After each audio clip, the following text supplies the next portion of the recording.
नमस्कार दोस्तों, OCN network में आपका स्वागत है। मैं हूं ओमकार चौधरी। आज बात करेंगे 2-3 खास मुद्दों पर।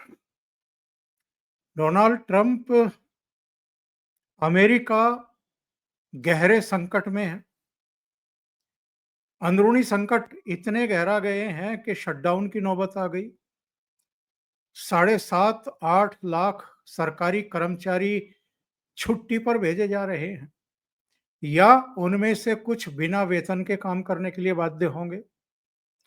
उधर जो अमेरिका के किसान हैं, वो डोनाल्ड ट्रंप की छाती पर चढ़ने को तैयार हैं। उनकी सोयाबीन की फसल पककर तैयार है।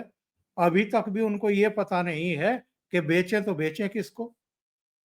डोनाल्ड ट्रंप ने बहुत सारे वायदे कर रखे थे, वो वायदे फुलफिल नहीं हो रहे हैं। और आप देखिए क्या स्थितियां परिस्थितियां होती हैं। चीन पर कितना भारी भरकम टैरिफ उन्होंने थोपा था, 150, और पलटवार करते हुए चीन ने भी 125 थोप दिया था उसके ऊपर। फिर बाद में जरा नीचे आ गए, 30% कर दिया, जब देखा कि चीन के बिना तो दाल गलेगी नहीं। और अब ताजा सूचना पता है क्या? डोनाल्ड ट्रंप ने कहा है कि वो 1 महीने के भीतर चीन के राष्ट्रपति शी जिनपिंग से मुलाकात करने वाले हैं। कहाँ करने वाले हैं?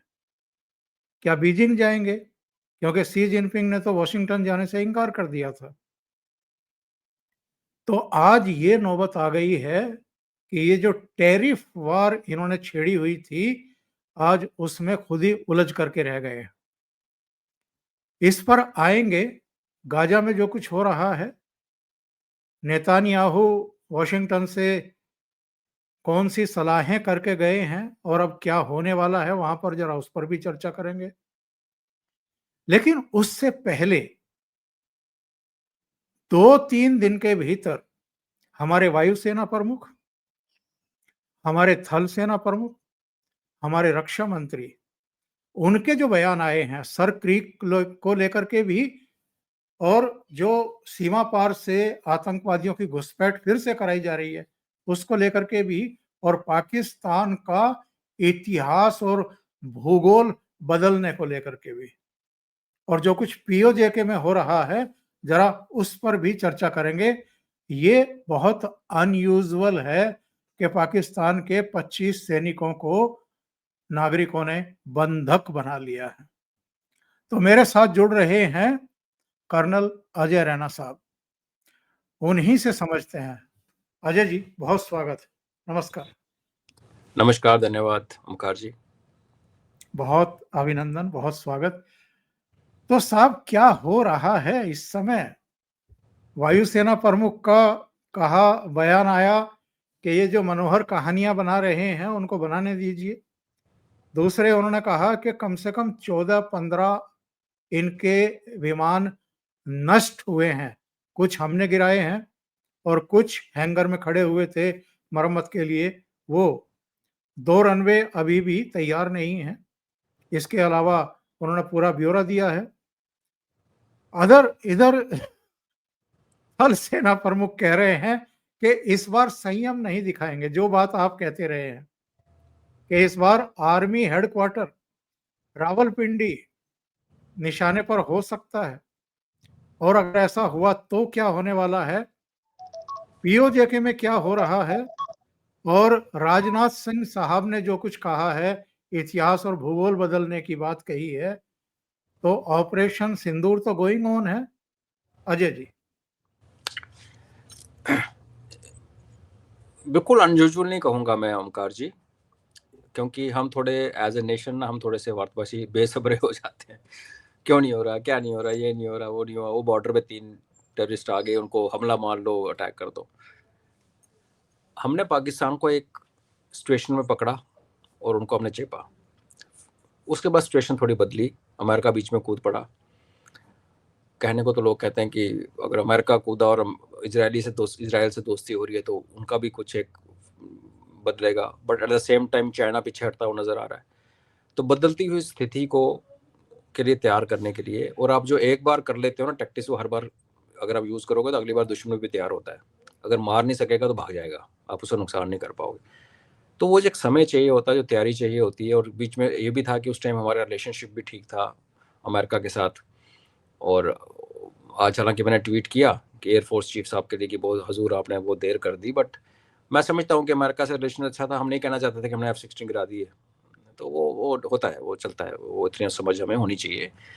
बट मैं ये कह रहा हूँ कि आज जब ये हमारे 3 मेन जो अभी रक्षा मंत्री हो गए, हमारे chief, army chief, air force chief, जब ये बात करते हैं तो इसका मतलब है कि जो इनको समय चाहिए था वो इनको मिल चुका है। जो इन्होंने नया वार करना है, किस स्टाइल में करना है, जैसे आपने अभी मेंशन किया कि मैं हमेशा कहता हूँ कि अगर 4-5 घंटे की लड़ाई होनी है, जो मेरा अपना असेसमेंट है। और मज़े की बात यह है कि जिसने ठोकना है ना, वो इन दोनों, तीसरा चीफ वो बोल ही नहीं रहा, नेवी बोल ही नहीं रही, जिसको प्रधानमंत्री जी ने प्रॉमिस किया हुआ है। तो थोड़ा सब्र से अगर काम ले के, सब्र का फल मीठा होता है। बहुत सारे लोग अपसेट रहे कि आप सिंदूर क्यों बंद किया, बहुत सारे इसलिए अपसेट हैं कि अब शुरू क्यों नहीं कर रहे। लेकिन मैं ये कहता हूँ कि जब इतिहास लिखा जाएगा ना, तो 1 महीना, 2 महीना, 3 महीने कोई वैल्यू नहीं है इस लंबी सिविलाइजेशनल हिस्ट्री में। क्या लिखा जाएगा कि हमने पाकिस्तान को के टुकड़े टुकड़े कर दिए। और उसके लिए जो तैयारी करनी चाहिए वो हो चुकी है। इन बयानों से क्लियरली लग रहा है कि अभी हम क्रीज के बाहर खड़े हैं। एक मौका मिले, और अगर मेरा शैतानी दिमाग से कोई पूछे तो मैं कहूँगा मौका क्रिएट करो, और जब आप तैयार हो तो फिर ठोक दो, आप इंतज़ार ना करो। दूसरा, अगर इसका ये सिग्नलिंग तो पाकिस्तान और हमारे अपने देशवासियों के लिए, अगर आप इसका दूसरा पक्ष देखें तो जैसे America, Arabs, even Israelites, Qatar, ये जो पाकिस्तान के साथ जफे जुफे डालना शुरू हुए हैं, ये उनको भी संदेश है कि ठीक है भाई, तुम सारे मिल सकते हो।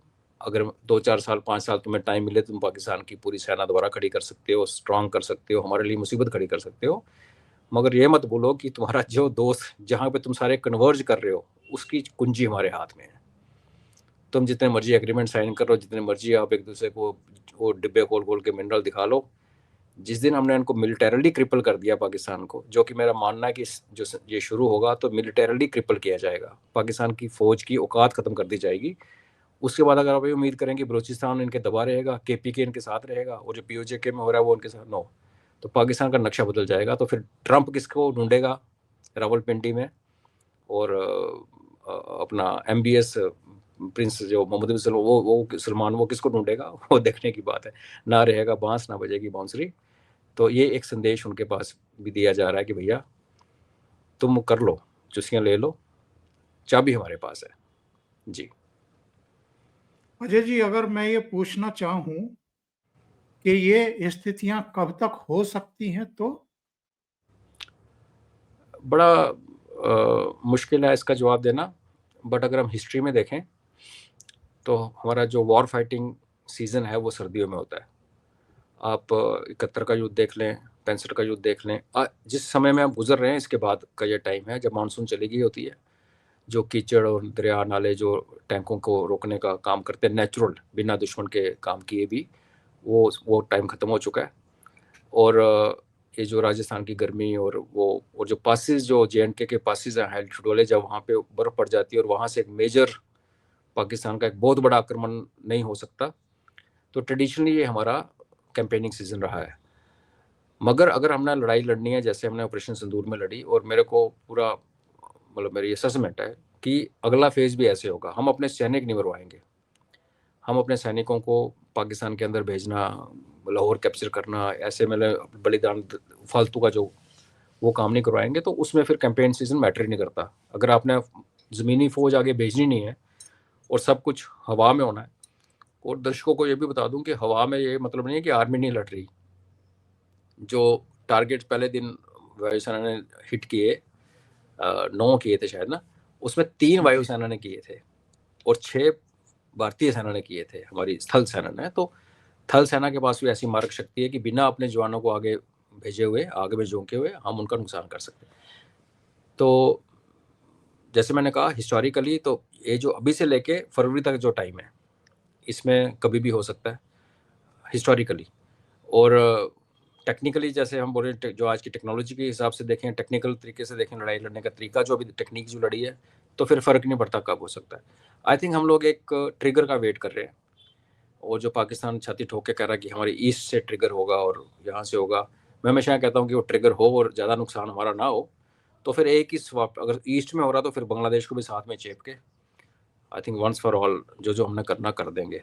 और हमारे प्लानर्स के दिमाग में भी समथिंग लाइक दिस, कोई मैं तो उस लेवल पे नहीं हूँ ना, मुझे पर वो इन्फॉर्मेशन है, बट एक फौजी होने के नाते असेस कर सकते हैं कि अगर आप टॉप लीडरशिप, मिलिट्री लीडरशिप अगर बैठी है तो वो क्या करेगी, अपने वल्नरेबिलिटीज़ को ख़त्म करेगी। तो उसमें चिकन नेक हमारी ईस्ट का वल्नरेबिलिटी है, वेस्ट में भी काफ़ी कुछ है, एक चिकन नेक अखनूर के पास भी है। पीओजेके के लिए लोग कहते हैं, तो अगर पीओजेके को इन आइसोलेशन लेना होता तो हम उसके लिए हमें चाइना से लड़ना पड़ेगा। मैं शुरू से कहता हूँ पीओजेके लेना नहीं लेना भी एक डिबेटेबल इशू है पॉपुलेशन के साथ, बट जो पीओजेके में भी हो रहा है जिसके बारे में बात करेंगे, उससे अपने आप पीओजेके टूट जाता है, अलग से कट जाता है पाकिस्तान से। जब हम उनको क्रिपल करेंगे तो फिर उसकी क्या स्टेटस होगा, उसको हम कैसे ट्रीट करेंगे, वो हमारी मर्जी पे होगा। एक लैंड लॉक्ड कंट्री होगी पीओजेके जो होगा, अगर इंडिपेंडेंट होता है, लैंड लॉक है, चारों तरफ ज़मीन ही ज़मीन है, समुद्र है नहीं, पाकिस्तान उनको रास्ता देगा नहीं, तो फिर वो हमारे ऊपर ही आएंगे डिपेंडेंट। तो वो सिनेरियो भी बन सकता है, पर कुछ भी कहना अभी थोड़ा सा इसको मैं कहूँगा स्पेकुलेशन के उसमें चला जाएगा जी। पीओजेके में हो क्या रहा है? 25 सैनिकों को बंधक बनाया गया है, 10 या 12 कैजुअलिटी है, जिसमें से 2 रक्षा सुरक्षा कर्मचारी बताए गए हैं और बाकी के सिविलियंस बताए गए हैं। ये नौबत क्यों आई है, और क्या इसमें जो कुछ चैनल में देख रहा था उनका कहना है कि कुछ भारत की भी भूमिका है, क्या ऐसा है? भारत की भूमिका होनी चाहिए। एज ए भारतीय मुझे थोड़ा सा शौक लगेगा अगर मुझे पता चले कि भारत की भूमिका नहीं है। होनी चाहिए, क्यों नहीं होनी चाहिए, हमारा इलाका है वो, टेक्निकली पार्लियामेंट्री रेजोल्यूशन है। मैं तो बड़े सुझाव दे चुका हूँ सरकार को, मानती नहीं सरकार, इसमें और भी बड़े स्टेप हम ले सकते हैं। ओवरटली छुपाव में जो ले जाते हैं वो तो हर देश करता है, मगर ओवरऑल इनकी कोई ना 30-35 डिमांड्स हैं, और ये शुरू हुआ एक ऑर्गेनिक जगह होते हैं, लेकिन ये बेसिकली एक ऑर्गेनिक प्रोटेस्ट शुरू हुआ है। लोगों की जो प्रॉब्लम्स है वहाँ पे कि उनको एक सिटीजनशिप में, उनको एक सिटीज़न होने का हक नहीं है, पाकिस्तान के सुप्रीम कोर्ट में अपील करने का हक नहीं है। 4 मिलियन 40 लाख लोग जो नीचे वाला सो कॉल्ड जिसको आज़ाद कश्मीर कहते हैं इसमें रहते हैं, उसमें से 20 लाख से ज़्यादा, मतलब 50% से ज़्यादा पॉपुलेशन पीओजेके से बाहर रहती है, बिकॉज यहाँ ना रोज़गार है और ना पानी है। ना यहाँ का पानी लेके मंगला डैम का सारा पानी पंजाब में जाता है, और जो मीरपुर शहर जो कि मंगला डैम पे बसा हुआ है, वहाँ के नागरिकों को ये अलाउड ही नहीं है कि उस डैम से पानी लेके अपनी खेती की सिंचाई करें या घर में नलके से पानी पिए। वहाँ पे हैंड पंप खोदे जाते हैं। तो इनका बहुत ज़्यादा निगलेक्ट हुआ है। नेशनल सर्विसेज में कोई मुकाम नहीं है। अगर खेलों की बात करें तो एक रला बिरला कोई प्लेयर इनका आता है। हाँ, फौज की बात करें तो सबसे जो लड़ाकी फौज जो उनके कंपोनेंट है पाकिस्तान के, उसमें बलोच है, पश्तून है, और ये हैं पीओजेके वाले, इंक्लूडिंग गिलगित स्काउट्स। पंजाबी तो ठंड मारते हैं, सिंधी वैसे भी बाय नेचर वो इतना आर्मी में कम आते हैं। तो इनको जहाँ पे मरने मारने का टाइम आता है, इनको जब अपनी जान कुर्बान करने के टाइम आता है, तो ये तीनों को आगे रखता है पाकिस्तान, और अदरवाइज वो तीनों की दुर्गति मचा रखी है। 2 साल पहले जब इनके प्रोटेस्ट स्टार्ट हुए नेशनल वाइड, तो इन्होंने, पाकिस्तान ने क्या किया, 11वीं क्लास के सारे बच्चों को फेल कर दिया 1 साल के लिए। आप इमेजिन कीजिए कि जब बच्चा 11वीं करके अभी 12वीं में जाके उसने डॉक्टर इंजीनियर बनना, क्या सपने हैं, कहाँ वो कम्पीट कर रहा है। अगर अच्छे पैसे वाले घर से है तो शायद कहीं उसने फॉर्म भी भर दिया होगा किसी यूएस यूनिवर्सिटी में पढ़ने का, और पीछे से बोला सारे बच्चे फेल। इससे ज़्यादा ह्यूमन राइट, ये जो नाचते हैं ना लोग अमेरिकन, इनको नज़र नहीं आता कि आप पूरी एक रीजन के बच्चों को फेल कर दो क्योंकि उनके माँ बाप जो है प्रोटेस्ट कर रहे हैं। और यहाँ बड़े बड़े फनी से ऑर्डर्स हैं, जैसे आप स्ट्राइक नहीं कर सकते, आप प्रोटेस्ट नहीं कर सकते, उसके लिए आपको डीसी से परमिशन लेनी पड़ेगी। डीसी के पास 7 दिन है आपको परमिशन देने के लिए। तो अगर आपके मोहल्ले में किसी ने, फौजी ने या किसी बंदे ने किसी लड़की का रेप कर दिया, जब मार दिया, तो आप 7 दिन प्रोटेस्ट नहीं कर सकते। उसके बाद अगर डीसी ने परमिशन दी तो कभी नहीं कर सकते। और रही बात जो आप फौज की बात कर रहे हैं, तो ये जो मुजफ्फराबाद के ऊपर का इलाका थितवाल वाला, यहाँ पे आप किताबें पढ़िए पाकिस्तान ऑथर्स की, मेरी किताबों में उनका जिक्र है, और फर्स्ट हैंड अकाउंट्स हैं कि जहाँ पे गाँव को आवाज़ मारी जाती है, और लड़कियाँ भेजो ऊपर रात को। हमारे पास बंकर्स में। तो पाकिस्तानी आर्मी पीओजेके के बॉर्डर के जो गांव है, जो इनके ऊपर इनकी क्या कहते हैं, इनके ऊपर डिपेंडेंट है टोटली, वहाँ से लड़कियाँ अपने भोग के लिए लेके जाते हैं। जब हम यहाँ से आर्टिलरी का फायर करते हैं तो वहाँ हमारे यहाँ पे हर घर में लाइन ऑफ कंट्रोल के बगल में घरों के साथ साथ बंकर बनाए गए हैं, जिसमें एक जानवरों के लिए बंकर होता है, एक फैमिली के लिए होता है। और वो बात लगे कि हम लोग क्योंकि 10-15 साल से लड़ाई कोई फायरिंग नहीं हो रही, तो उन बंकरों को हमने बर्बाद कर दिया, किसी ने लुक आफ्टर नहीं किया। वहाँ पे कम्युनिटी बंकर्स है, एक गाँव में बड़े से 3-4 बंकर्स। तो जैसे फायरिंग स्टार्ट होती है तो उस पर एक किताब लिखी है एक लड़की ने पाकिस्तान की, कि कैसे पूरा गाँव उसके अंदर घुसता है और वहाँ कैसे रेप होता है अंदर लड़कियों का, क्योंकि अंधेरा है, लड़कियां बोल नहीं पाती शर्म के मारे। और सोसाइटी ऐसी है, अगर आपने रेप का एलिगेशन किया तो आपको प्रूव करना पड़ता है कि मेरा रेप हुआ है, उसके लिए आपको 4 मेल लाने पड़ते हैं। और जो आपको रेप कर रहा है वो नहीं, वो आपका कजन कुछ नहीं है, जो आपके साथ ही आया, जिसको पता कि अंधेरे में आप किस कोने में हो।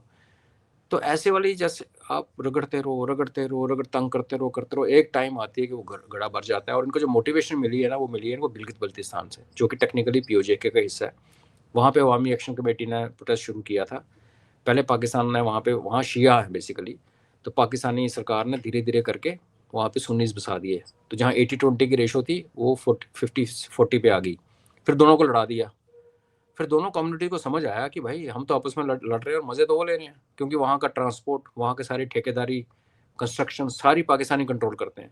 गिलगित बल्तिस्तान में आपको एंटर करना है तो आपको टैक्स देना पड़ता है। वो टैक्स इस्लामाबाद में कलेक्ट किया जाता है, गिलगित बल्तिस्तान के उस पर नहीं यूज़ होता प्रोग्रेस के लिए। तो वहाँ अवामी कमेटीज मिली दोनों कम्युनिटीज़ की, शिया मुस्लिम इकट्ठे बैठे। उन्होंने बोला कि इनको अपने डिफरेंसेस बाद में देखेंगे, हम पहले हमें सरकार से लड़ना। तो उन्होंने फिर वो गेहूं पे बड़ा लंबा प्रोटेस्ट हुआ। यही चीज़ से इंस्पायर होके उसमें उनको किसने एडवाइस किया वो हम कुछ भी गेस कर सकते हैं, बट यहाँ भी अवामी कमेटी बनी और सारे डिस्ट्रिक्ट जो हैं पीओजेके के, उनकी अवामी कमेटीज़ ने मिल के फिर एक बड़ा मंच बनाया जिससे तहत ये प्रोटेस्ट हो रहे हैं। जब प्रोटेस्ट शुरू हुए तो क्योंकि यहाँ पे सिर्फ ब्यूरोक्रेट्स बाहर से आते हैं और बाकी इनका ये वाले बाहर नौकरी नहीं कर पाते, तो यहाँ की पुलिस ने विद्रोह कर दिया। लोकल पुलिस ने कहा कि हम अपने बंदों के ऊपर गोली नहीं चलाएंगे, तो वो भी प्रोटेस्ट में ज्वाइन कर गए पीओजेके की पुलिस। जब वो हुआ तो बाहर से कोई कहता है 6,000, कोई कहता है 10,000, कोई कहता है 8,000, तो 6 और 7-8 हज़ार के करीब फौजी और पुलिस वाले पंजाबी जो सिर्फ अपने वालों को मारते हैं, मोर्चे पर लड़ने से लड़ते हैं, उनको भेजा गया पीओजेके के अंदर। और ये वो लोग हैं जिनको पकड़ के पीओजेके में मार पड़ रही है। ये जो आप देख रहे हैं एक वीडियो की, उनकी बोली लगी हुई है कपड़ों की, और टांगे हुए हैं कपड़े, उनकी शील्ड, उनके हेलमेट। तो ये अभी देखने में बड़ा क्लियर लग रहा है कि एक ऑर्गेनिक प्रोटेस्ट है जो कि बढ़ता जा रहा है। लेकिन आप जब इसको कंपेयर करेंगे केपी के और बलूचिस्तान के साथ, तो इसमें आपको हथियार नज़र नहीं आ रहा लोकल्स का। कोई ऐसा नहीं है जो कि पाकिस्तानी आर्मी के ऊपर गोली चला रहा है। इसका मतलब ये भी है कि जैसे इनकी जगहसाही हो रही है, बड़ी जल्दी आपको दिखेगा कि पाकिस्तान आर्मी ने बड़े हैवी हैंडेड तरीके से इनको कुचलना है अंदर आके। उस टाइम इंटरनेट भी बंद हो जाएगा, सब कुछ सेंसरशिप हो जाएगी। और फिर जैसे इन्होंने किसी ज़माने बुगती को मारा था जहाज़ों के साथ रॉकेट फायर करके, उसी तरीके से इन्होंने इनके साथ भी करना है, अनलेस अनटिल कोई इंटरवीन करे। और ह्यूमैनिटेरियन ग्राउंड्स पे, टेक्निकल ग्राउंड्स पे कि ये पीओजेके का भारत का अभिन्न अंग है, मैं तो कहूँगा ये टाइम आ गया कि अब हमें हथियार सप्लाई करने चाहिए। ये हमारे नागरिक अगर हम उनको मानते हैं, उनको लेना नहीं लेना बात की बात है, मैं तो उसके अगेंस्ट हूँ, बट उसके भी तरीके हैं। आज की डेट में वल्नरेबल है। जिस दिन इनके हाथ में हथियार आ गया ना, तो ये जो लड़ाके हैं ये मेरे भाई बनते हैं, हमारे इलाके के हैं, मुझे पता है ये कौम कैसी है, इंक्लूडिंग हमें भी लोग कहते हैं कि उल्टे दिमाग वाले लोग हैं हम लोग। तो ये बहुत अच्छे फाइटर्स हैं, पाकिस्तान आर्मी की अच्छी रेजिमेंट्स में गिनी जाती है। अगर ये भी टर्न अराउंड कर गई, जैसे जब सिंदूर शुरू हुआ था तो पश्तूनों ने स्टेटमेंट दिया था कि हमने भारत सेना के साथ लड़ाई नहीं करना है, उन्होंने पश्तूनी ने पाकिस्तान आर्मी को बोला था। तो अगर कल को पश्तून, बलोच और ये पीओजेके वाले पीछे हट के बैठ गए, तो फिर तो मुझे लगता नहीं कि हमें को गोली चलाने की भी जरूरत है। पाकिस्तान में वैसे भाग जाना है, जो नहीं भागेगा वो उसने बैंड होके कलमा पढ़ना शुरू कर देना, जैसे उन्होंने मुगलों के सामने पढ़ा था। तो उनका इतिहास ही ऐसा है, काम तो वैसे ही हो जाएगा भारत का। वैसे हो जाए। तो इसको एक्सप्लॉइट करना चाहिए। आपने जो सवाल शुरू में पूछा था क्या हमारा रोल है, तो मैं कह रहा हूँ मुझे सरप्राइज होगा अगर नहीं होना। हमारा रोल होना चाहिए और ओवरली भी होना चाहिए, हमें को डरने की जरूरत नहीं है, बहुत हो गया जी। और ये अजय जी सरक्रीक वाला, सरक्रीक कोई लेगेसी अंग्रेजों की बढ़ाई, पानी के बीच में लाइन मार दी आपने, वो सारा डिमार्केशन करनी है, ढंग से करो, बाउंड्री की क्लियर करो। अब इंडस की वहाँ पे ट्रिब्यूटरी आके ख़त्म होती है, इंडस का एक पार्ट वहाँ पे जाता है, वो अभी पहुँचता भी नहीं है वैसे, समुद्र के बैक वाटर आते हैं। अब उसमें क्या होता है कि वो वेस्ट लैंड एक्चुअली, कीचड़ है वहाँ पे, बरसात आती है तो पानी ऊपर आ जाता है, हाई टाइड में पानी ऊपर आ जाता है, बाकी तो चल नहीं सकते। मच्छर और ह्यूमिडिटी, आप अगर 10 मिनट खड़े होंगे, एयर कंडीशनर कहाँ हो वहाँ लोगों के पास, तो आपके कपड़े गीले हो जाते हैं पूरे, और उसके बाद पूरे अगर डार्क कपड़े हैं तो पूरे वाइट दिखते हैं। सॉल्ट आपकी बॉडी का, अगर आप पानी नहीं पियेंगे और नमक नहीं पियेंगे तो आपको डेफिशिएंसी हो जाएगी। Not worth living, but nevertheless हमारा इलाका है। तो इन्होंने 65 में, जैसे सिंदूर में कह रहा हूँ ना कि इतिहास में चीज़ें मैटर नहीं करती 1-2 महीना, 65 में भी उन्होंने अप्रैल में यहीं पे अटैक किया था, जबकि हम 65 की सितंबर की लड़ाई को याद करते हैं। पहले यहाँ लड़ाई हुई थी, और यहाँ पे हमारी सिर्फ सेंट्रल फोर्सेस लगी हुई थी, पुलिस की, आर्मी नहीं थी। और पाकिस्तान देखना चाहता था कि जो हमारी स्ट्राइक कोर पंजाब के डिफेंस के लिए बैठी थी, उसको हम कैसे डिप्लॉय करते हैं। फिर ब्रिटिशर्स बीच में आ गए, समझौता हुआ, और हमने बिना मतलब के 800 स्क्वायर किलोमीटर इनको दे दिया। फिर ये शेयर हो गए, और उन्होंने सितंबर में फिर अटैक किया, और फिर हमने इनकी पिटाई की। तो ये सर क्रीक में वाटर के अंदर जो लाइन है, उसका इम्प्लीकेशन ये होती है कि जब वो भरा होता है खास करके, तो हमारे मछुआरे कभी वो पकड़ लेते हैं, कभी उनके मछुआरे हम पकड़ लेते हैं। वो है एक पॉलिटिकल फाइट। उसके अलावा स्मगलिंग, हथियारों का आना जाना, स्मगलर्स का आना जाना, ड्रग्स का आना जाना, वो एक हेवन है। तो अच्छा तो ये होता है कि जा तो एक तट, देखो बीच में अगर पानी है तो जा तो आप दोनों तट एक पार्टी को दे दो, तो फिर तो क्लियर है कि जो अपने इस तरफ तट पे बैठा है और सामने वाले तट के बीच में से नाव शाव लगा के वो कर ले। जब आपने एक तट किसी को दे दिया, दूसरा तट किसी को दे दिया, बोला बीच से लाइन जा रही है, उस लाइन को ऐसे जा रही है। अब हम कहते हैं कि इसकी अलाइनमेंट ऐसे है, पाकिस्तान कहता है उसकी अलाइनमेंट ऐसे है, जो सचिन वाला कहानी है। तो एक बनी बनाई लेगेसी है पुराने वाली। और अभी भी आप देखें तो कच्छ का जो इलाका है, उसमें डेमोग्राफी चेंज बड़ा हुआ। वो जो कच्छ है वो सर क्रीक के जहाँ मसला है वहाँ नहीं है, पीछे है। तो पाकिस्तान वहाँ वो दूसरी गेम भी करनी चाहिए। एक टाइम पे हम कह सकते हैं मोदी साहब वहाँ के चीफ मिनिस्टर बने, फिर वहाँ पे टर्न अराउंड हुआ। तो सर क्रीक जो नॉर्थ वेस्टर्न गुजरात का हिस्सा है, तो वो एक हिस्टोरिक, जब सचिन का इशू नहीं होता था तो सर क्रीक की बात होती थी। फिर सर क्रीक और सचिन की बात होने लगी, तो वो मसले सॉल्व करो। फिर कश्मीर बीच में आ गया, जो बीच में 72 के बाद। तो बेसिकली एक सोर पॉइंट है जो कि सॉल्व नहीं हुआ, जो कि फ्लैश पॉइंट बन सकता है। 65 में फ्लैश पॉइंट बना था। और अगर आज राजनाथ सिंह ये कह रहे हैं कि सर क्रीक पे तुम कर रहे हो, हम देख रहे हैं, तो मैं तो ये कहता हूँ कि देख क्यों रहे हो, ठोक दो यार। ठोक दो, यही टाइम है। वहाँ मसला है, हमें उसको सीधा करना पड़ेगा। और अगर इसको रिजॉल्व नहीं करेंगे, और रिजॉल्व करने के लिए पाकिस्तान टेबल पे नहीं बैठेगा। आप सर क्रीक की बात करोगे, वो सचिन की बात करेगा। आप सचिन पे आओगे, वो कश्मीर पे चला जाएगा। तो बेटर ये है कि इसको ग्राउंड पे ही लेना पड़ेगा। और इसलिए जो सिग्नलिंग की है राजनाथ साहब ने, वो पाकिस्तान को क्लियर मैसेज है। अपनी फौज तो खैर तैयार है, और ये हमारे देशवासी जिनको शायद ना पता हो कि सर क्रीक कहाँ है, तो उनको बोला भाई तुम भी एटलस खोल लो, तो नेट शेट पे पढ़ लो। देशवासी हो तो पता होना चाहिए। तो ये मुझे ऐसे लग रहा है, पर ये बड़ा पुराना इशू है जी। चलिए आगे बढ़ते हैं साहब। आज पुतिन ने कहा है कि मोदी से पंगा ना लें, ट्रंप को सलाह दी है, और ये भी कहा है कि भारत अपना अपमान बर्दाश्त नहीं करेगा। आप जिस तरीके से भारत और चीन दोनों का नाम लिया है, और पुतिन साहब पहले भी कह चुके कि हाँ, ये दूसरी बात दोनों मिलाकर के 280 करोड़ से अधिक की आबादी है, पुरानी सभ्यताएं हैं। आप इनको धमका रहे हैं, इनको इनको धमकाने की कोशिश कर रहे हैं, टैरिफ लगा दूंगा, ये कर दूंगा, वो कर दूंगा। रोज इनके डॉग्स जो हैं वो भौंकते हैं। तो ये जो बयान है पुतिन साहब का, इसका संदर्भ क्या है और इसका मतलब क्या है? एक तो मतलब बड़ा क्लियर है कि ट्रंप ने एक बार बोला था कि मुझे नाइटमेयर आते हैं जब मैं ब्रिक्स के बारे में सोचता हूँ। तो पुतिन उसको ये बोल रहे हैं कि भाई ऐसा है, ब्रिक्स के जो ब्राज़ील, इंडिया, रशिया, चाइना, इनको तो साउथ अमेरिका, साउथ अफ्रीका, तो उन्हें सबसे रिलेशन ख़राब कर रखे हैं। और जब पुतिन ये बात कर रहे हैं तो वो 3 कंट्रियों का गढ़ जो RIC के नाम से फेमस है, जो अभी बना नहीं है, बट चलो जो भी प्रोसेस है, और RIC और ब्रिक को आप फिर जोड़ ही सकते हो आपस में।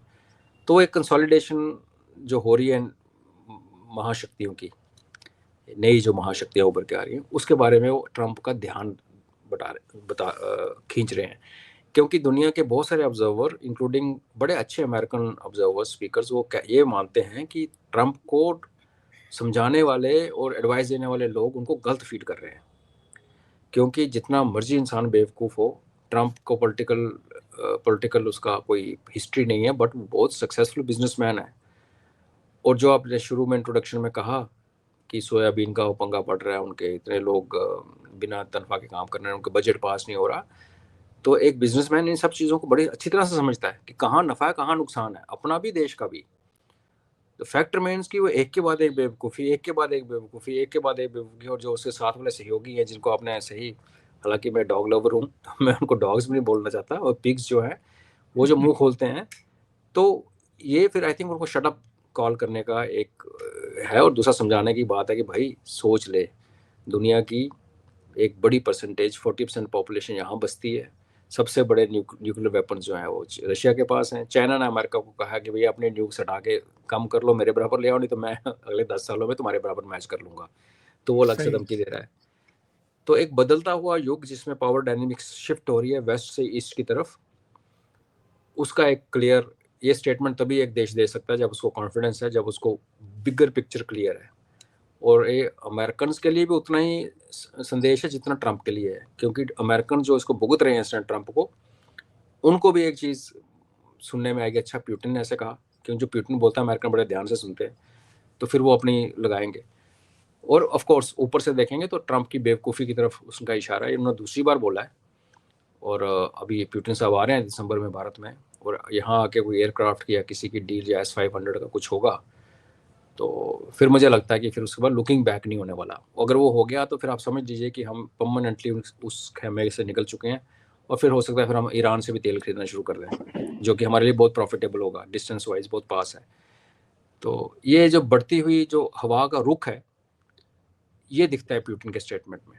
उसको ट्रंप कैसे, जिसके ऊपर उसने उसको मारा है, जिसके ऊपर फेंका है, वो उसको कैसे एब्जॉर्ब करता है वो हम कुछ कह नहीं सकते, but overall eastern power block के लिए एक पॉजिटिव स्टेटमेंट है जी।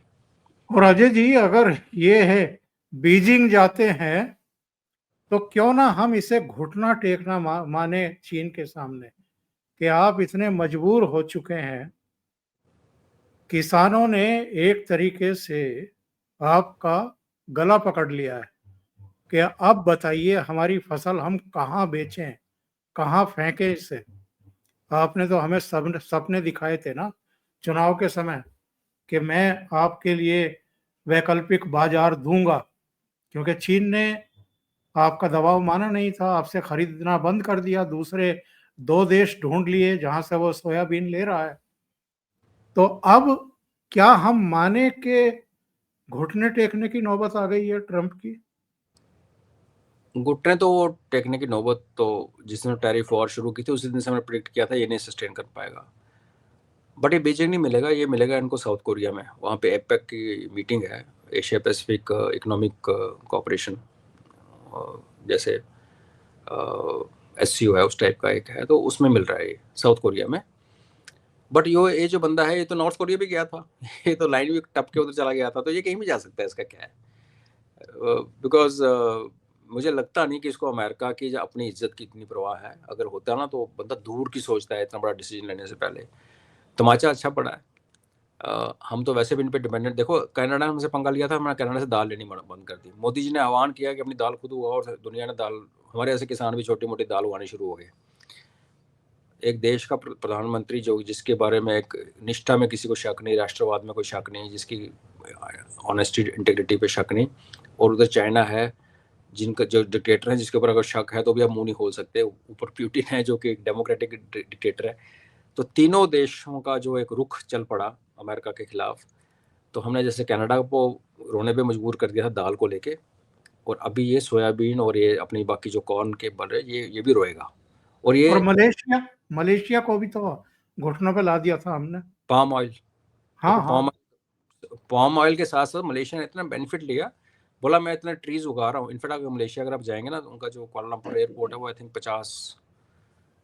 40-50 किलोमीटर होगा। तो आई रिमेंबर कि उस पूरे रास्ते में ना सिर्फ पाम ही पाम लगा हुआ है दोनों तरफ। तो उसने ये बोला था कि मैं दुनिया की पोल्यूशन को रोक रहा हूँ, मैं सारी वो ग्रीन हाउस गैसेज का वो सारा फंडा देके। तो वो अपने ब्राउनी पॉइंट्स लेता रहा दुनिया से कि अगर आपको ओमकार जी अगर बिल्डिंग बनानी है न्यूयॉर्क में, उसमें सीमेंट और शीशा लगाना है, तो कैलकुलेशन होती थी कि आपने इतने ग्रीन पॉइंट आप खराब कर रहे हो धरती के। तो आप मलेशिया से जाके वो ग्रीन पॉइंट खरीद के लाते थे और अपने एप्लीकेशन के साथ लगाते थे कि ये मैंने इतने लाख के वहाँ से खरीद लिए। तो उन्होंने तो काफ़ी ऐश की। और जब ज़्यादा मुंह खोलने लगा टर्की की तरह, तो उसका भी, उनका तो प्राइम मिनिस्टर ही बदल गया। आई मीन उनका तो बहुत ज़्यादा हो गया। महातिर मोहम्मद चला गया जी। हाँ जी। तो ये करनी जैसी करनी वैसी करनी ओमकार जी। हमने ना किसी को गाली निकाली, हम लोग मन मन मुस्कुराते रहे। कल देखो लॉस एंजलिस में जो भी आज फायर हुआ है उनकी ऑयल रिफाइनरी पे, वहाँ पे सारी जहाज की फ्लाइट्स डाइवर्ट हो गई हैं। तो लोग उसको बांध रहे हैं कि अब रशिया पे ऑयल रिफाइनरी पे यूक्रेन से अटैक करवा रहे हो। तो किसी ने यहाँ कर दिया अपना कमाल। क्योंकि अमेरिका की जो मेनलैंड सिक्योरिटी है ना, ये तो इस चीज़ में ऐश करते हैं ना कि सारे युद्ध के क्षेत्र हमसे दूर हैं, लड़ा के रखो, ईरान को लड़ा दो, इसराइल को लड़ा दो, ताइवान को कुछ बोल दो, सब अपने अपने अपने घर से दूर, यूक्रेन को लड़ा दो, इंडिया पाकिस्तान को लड़ा दो। अब इनके घर के अंदर जो आग लॉस एंजलिस में जो आग लगी है ऑयल रिफाइनरी के लिए, ये भी एक अब निकल के आएगा किसने लगाई क्या लगाई, बात की बात है। तो उसकी सिग्नलिंग भी क्योंकि इसराइल के ऊपर भी ट्रंप को ज़्यादा ही शिकंजा कस रहा है और कतर के साथ डिफेंस पैक्ट करके आ रहा है कि तुम्हारे ऊपर अटैक होगा तो मैं अपने पे अटैक मानूंगा। तो आप कतर का दुश्मन कौन? इसराइल। और इसराइल को आप फिर कतर के उससे माफ़ी मंगवाते हो, फोन के ऊपर मजबूर कर रहे हो ना। तो इस चार्ली किर्क तो भुगत गया, पता चला इनकी रिफाइनरी वाला सिस्टम भी भुगताते हैं, बिकॉज इसराइलीज हैं। और प्यूटिन तो है ही है, वो तो बैठा हुआ है वैसे कुछ करने के लिए।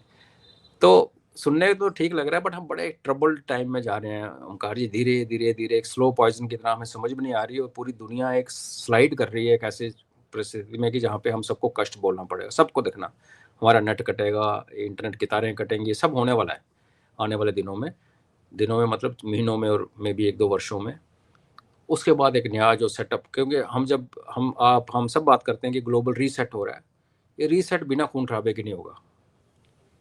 अभी प्रोसेस चल रहा है, फिर एक खून खराबे की प्रोसेस आएगी, ऊपर से नेचर हमारे ऊपर अपना हिसाब बराबर कर रही है। तो टाइम थोड़ा सा आई थिंक विनाश काल टाइप आ रहा है, और लोगों की विपरीत बुद्धि हो रही है, उसमें ट्रंप सबसे ऊपर है। तो मैं तो ऐसे इसलिए खुश हूँ कि चलो हमारी जो लीडरशिप है वो, उनका दिमाग बिल्कुल स्टेबल है और मैच्योरली बिहेव कर रहे हैं। तो मुझे लगता है कि सेक जो आएगा सबसे कम हमें शायद लगे। बाकी दुनिया के कई देश तो बहुत बुरी तरह से भुगतने वाले हैं, अमेरिका उसके ऊपर नंबर 1 लिस्ट पे है, कोई डाउट नहीं जी। और आखिर में ये भी जानना चाहूंगा, ये हमास को जो फिर से टाइम दिया गया है, क्या करेगा हमास? और नहीं करेगा तो इजराइल के पास और अमेरिका के पास अब क्या ऑप्शन है? आज से पहले ये था कि अमेरिका और इसराइल के ऑप्शंस कन्वर्ज करते थे, एक जैसे होते थे, देखने में चाहे डिफरेंट लगे, उनका एंड ऑब्जेक्टिव सेम होता था। अभी थोड़ा सा लगना शुरू हो गया कि अमेरिका और एटलीस्ट प्रेजेंट इजरायली गवर्नमेंट के जो बीबी नेतन्याहू है, डिफरेंसेस नज़र आ रहे हैं। अमेरिका तो अगर आप उनकी बात माने तो वो तो पूरा पूरा प्लेन करके साफ करके और यहाँ पे एक वर्ल्ड क्लास सिटी और वो बस बनाना चाहता है। इसका बेसिकली मतलब ये है कि हर पैलेस्टीनियन को मारना चाहते हैं, यहाँ से भगाना चाहते हैं, जिनको कोई लेने के लिए तैयार नहीं। इसराइल कह रहा है कि इसराइल एक मोर स्पेसिफिक फंडा पे काम कर रहा है कि भाई मेरे को यहाँ से अपनी थ्रेट हटानी है, अपने होस्टेज वापस निकालने हैं। इन दोनों के बीच में कन्वर्जेंस नहीं दिखती मेरे को। हालांकि लोग कहेंगे इन दोनों केसों में पैलेस्टीनियन ही मारे जा रहे हैं, लेकिन जब इसराइल उसको सॉर्ट आउट कर रहा है और इसी इसराइल ने हमास बनाया, इसी इसराइल ने गाजा बसवाया, तो हम उम्मीद कर सकते हैं कि एक सेटलमेंट आए, एक अजीब सी एक नई एडमिनिस्ट्रेशन बने जिसमें इसराइलियों का भी थोड़ा इन्फ्लुएंस हो, पैलेस्टीनियन का भी इन्फ्लुएंस हो, 2 स्टेट बने ना बने, गाजा का एक री इन्वेंशन हो दोबारा, और ऐसे मेजर्स प्लेस किए जाएं कि जिसमें कोई टनल ना हो सके, कोई बाहर से हथियार ना आए। क्योंकि उन्होंने 20-25 साल तो उनको पूरे दे दिए ना, जो करना करो, तो वो चढ़ गए सिर के ऊपर। अमेरिका तो बोल नहीं रहा, बट अमेरिका का बड़ा क्लियर है कि वो झाड़ू मार के सबको साफ करके उसमें कितने मरे कितने ना मरे कोई फर्क नहीं पड़ता। तो उसका जो एक अनअटैच्ड इंटरेस्ट है ना, जिसमें उसको स्टेक्स तो हैं, इंटरेस्ट है, स्टेक्स कम है, इसराइल के स्टेक्स ज़्यादा है। तो वो एक कन्वर्जेंस मुझे पहली बार लग रहा है, दोनों में थोड़ा सा फ़र्क है। और अमेरिका के ऊपर बहुत बुरी तरह से डिपेंडेंट है इजराइल इकोनॉमिकली। इनका टूरिज्म बंद हो रखा है, लड़ना आसान नहीं है, 3 साल होने लगे, ऑलमोस्ट 2 साल हो गए लड़ते लड़ते। तो अमेरिका के ऊपर फाइनेंशियल डिपेंडेंस इजराइल की बहुत ज़्यादा है, और दुनिया की कोई भी देश ऐसा नहीं है जो इजराइल को फाइनेंशियली सपोर्ट कर सके अगर अमेरिका पीछे हट गया। फ्रांस पहले बकवास कर रहा है पैलेस्टीन वगैरह के बारे में, यूके पहले कह रहा है। तो मजबूरी में हो सकता है कि अमेरिका इस टाइम इजराइल के ऊपर प्रिवेल करके जो करना चाहते हैं करवाए। लेकिन नोइंग इजराइल, हम ये भी जानते हैं कि जब इजराइल किसी चीज़ पे जिद पे अड़ जाता है तो फिर वो किसी की नहीं सुनता। और मैं चाहता हूँ कि वो किसी का ना सुने, और हमारा इजराइल के साथ एक क्लोजनेस हो। और ये फ्यूचर वर्ल्ड पॉलिटिक्स चेंज हो रही है, अगर वेस्ट से ईस्ट की तरफ आ रही है, इजराइल फिर भी सेंटर में है। उस वेस्ट ईस्ट के इजराइल एक एंकर रहेगा। अगर वो हमारी गेम की तरफ आ जाता है, हमारे पल्ले में आता है, तो हमारे लिए फ्यूचर जो बन रहा है एक्सिस, उसके लिए अच्छा होगा। उसमें पैलेस्टीनियन की बलि लगेगी, आप कुछ नहीं कर सकते, ऐसे होता है जियोपॉलिटिक्स। लेकिन हम भी तो कुछ अजीबोगरीब कर रहे हैं ना। हमने फिलिस्तीन को सपोर्ट किया है एक तरीके से। वो तो हम हमेशा करते हैं ना, जो चीज़ बननी नहीं उसको सपोर्ट करने में क्या फर्क पड़ता है। मैं जैसे कह रहा हूँ कि यूएन का, यूएन की सीट मांग रहे हो, किस लिए भाई? यूएन की वीटो पावर लेने के बाद भी अमेरिका अगर वीटो कर देगा, आपने कल सलाउद्दीन को बनाया टेररिस्ट और बोले कि नहीं वो टेररिस्ट, तो क्या कर लोगे? उसके अंदर उस पैनल में, एलीट पैनल में रह के बेसिक करवा ली ना, उससे अच्छा बाहर रहो और शोर मचाओ कि देखो अमेरिकन क्या करता है, चाइना देखो वीटो की पावर यूज कर। सबको पता है पैलेस्टीन स्टेट नहीं बननी जब तक इसराइल उसके लिए माने। इसराइल नहीं मानता, इसराइल की नेशनल पॉलिसी इस गवर्नमेंट के नीचे नहीं मानेगा। हाँ, ये गवर्नमेंट बदल जाए, इनका पत्ता साफ हो जाए, या इनको मार मूर दिया जाए, या इलेक्शन हो, कुछ हो, तो बात अलग है। तो आज की डेट में फोर्सेबल फ्यूचर में पैलेस्टीन स्टेट नहीं बन रही। जब वो नहीं बन रही तो वोट डालना है ना, तो आप रात को इसराइल वालों से मिले, एक एक ड्रिंक पिया, बोला कल मैं वोट डाल रहा हूँ, थोड़ा सा मेरे भी इधर है, थोड़े से पैलेस्टीन के प्यारी है, तो बोला ठीक डाल दे यार, फर्क तो कुछ पड़ता नहीं। कितनी रेजोल्यूशंस ओंकार जी यूएन में पास होती हैं जिनका कोई मतलब नहीं। तो ठीक है, दिस इज ट्रांजैक्शनल।